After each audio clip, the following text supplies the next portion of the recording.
Well, ladies and gentlemen, we are at Woodcraft. And I just want to remind all the guys out there, what happens at Woodcraft stays at Woodcraft. Forgive me for the crappy cell phone video, but I did not intend on making a video today. We just finished a small job. We were just cutting small pieces of trim, and my freaking DeWalt FlexVolt gave up the ghost again. For those of you who don't read the Bible, that means it died. This is the second time that it died, and I am really frustrated with it because the saw itself, I think when I got it was like 700, maybe 750. It's up there, and it died. Engine, not an engine. The motor started smoking, smelled horrible. So I took it to DeWalt factory service. Had to pay $300 for a new motor. That was about 2 years ago. And then today it just died. No smoke this time. It was really weird. So I intended to come to Woodcraft today to buy what I'm about to buy, but I did not intend buying a new miter saw, which we had to do because we had to finish the job. And we went and bought another DeWalt 12-inch non-slider dual bevel. It's really getting frustrating. I'm finding a lot of problems with their tools, and you know, why am I going to keep buying their stuff? Like another example, my drill. I have 2 DeWalt drills and 3 impacts actually. The drills, when we want to put a lot of torque on them, they just don't move. And both of them do this. They just don't move. Like we're trying to drive a fastener into wood, and it's just like, nope, you're not doing that. We think it's like a safety feature so you don't break your wrist or something, but you know what? I'll be the judge if I break my wrist or not. Let me have that torque. I don't know what's going on, but we're going in here to Woodcraft today, not to buy any DeWalt or Milwaukee or Makita. We're going to get some more lime green. You know what that means. And as a side note, if you have to go to golf fitness and physical therapy, you might be golfing too much. Just throwing it out there. That's pretty crazy that that's a business. But yeah, anyways.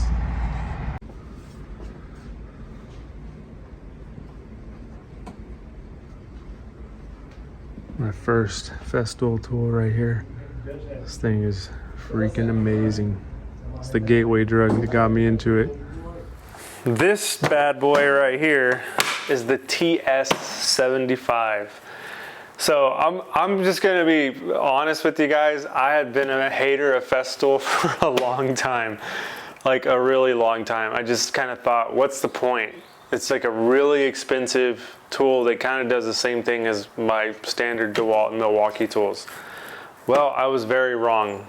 When I got this Domino, and you kind of seen me go through the whole process of purchasing this and using it and building doors with it and just seeing how good the tool operates, I was just shocked by how good the dust collection is, how functional the tool is, how it just performs like so smooth. The motor even sounds good.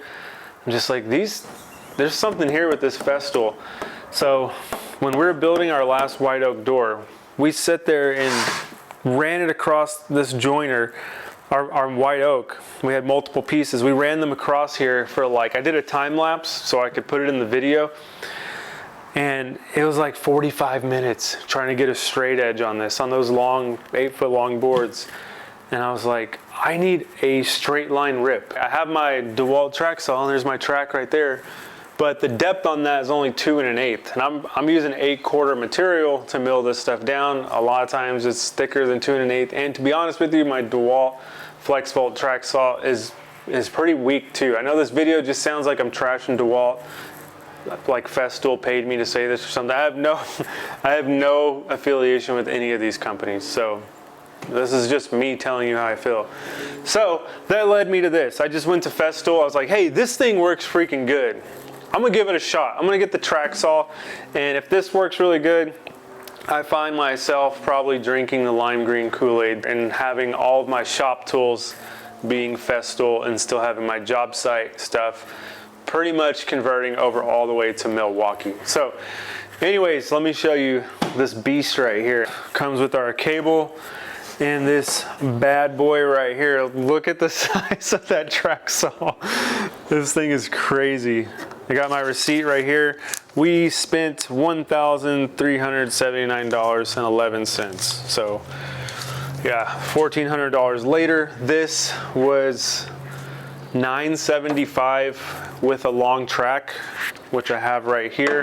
So this as a kit kind of comes with this track. It's like a 77-inch track or something. We'll open that up here in a minute. So that's what comes with this. There is a little zero clearance insert in here too, but that's all that comes in here. So one of the things I bought, so I knew I'm gonna be cutting straight line ripping stuff that's around 8 foot, maybe a little bit more.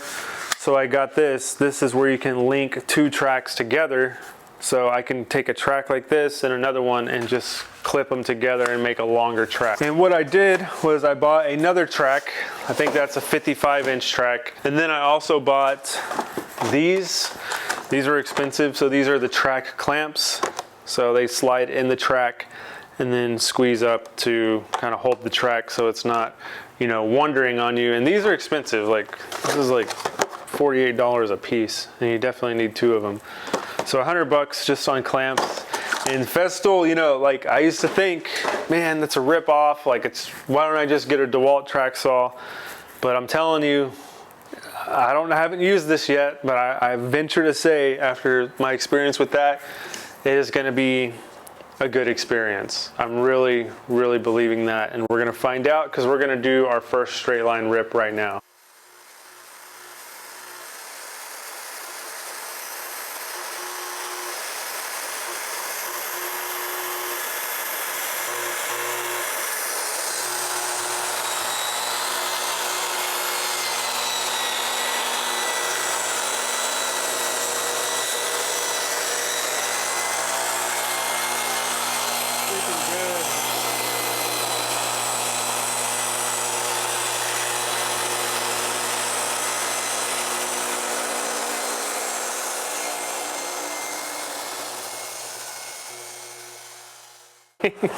That thing is really powerful.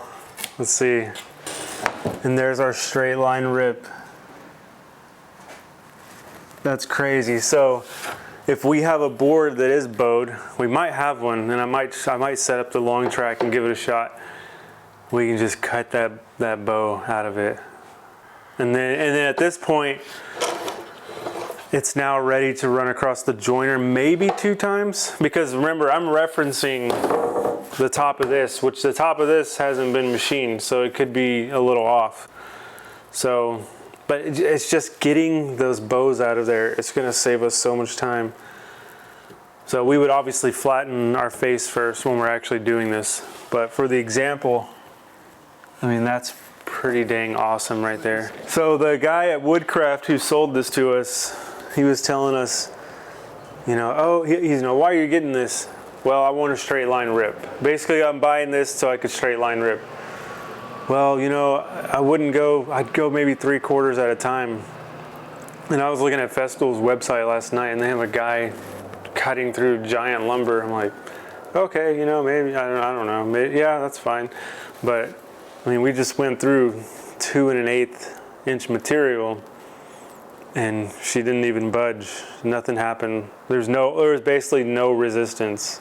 This thing is awesome. So now we have our total track length here. That's so solid. It's crazy. Like, these tools are really high quality. That is locked on there, I'm telling you. Like, that is so crazy tight on there. All right, so this right here is what he told me is a zero clearance piece.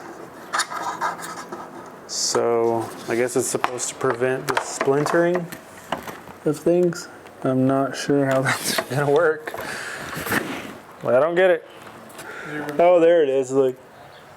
So we're about to do our first cut here with the 2 tracks together, both clamps on, and this is gonna be a good test for this thing. Let's do it.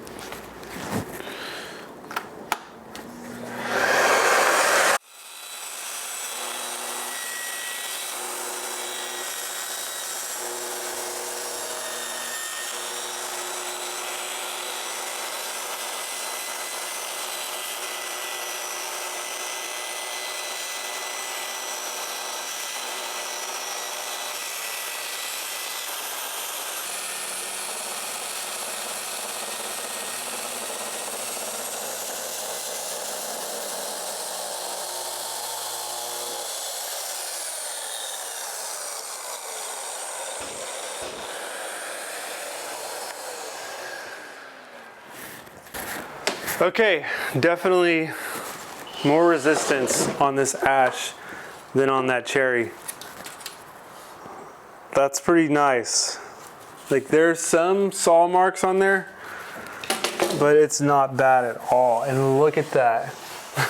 That's dead freaking perfect with my track. I think those clamps were a necessity. Like I'm telling you, you can see a little bit of saw marks, but it's really not bad at all. It's not, so on the website they say like, oh yeah, you can just cut this and then you're ready to build with it. You don't have to join it, is essentially what they're saying.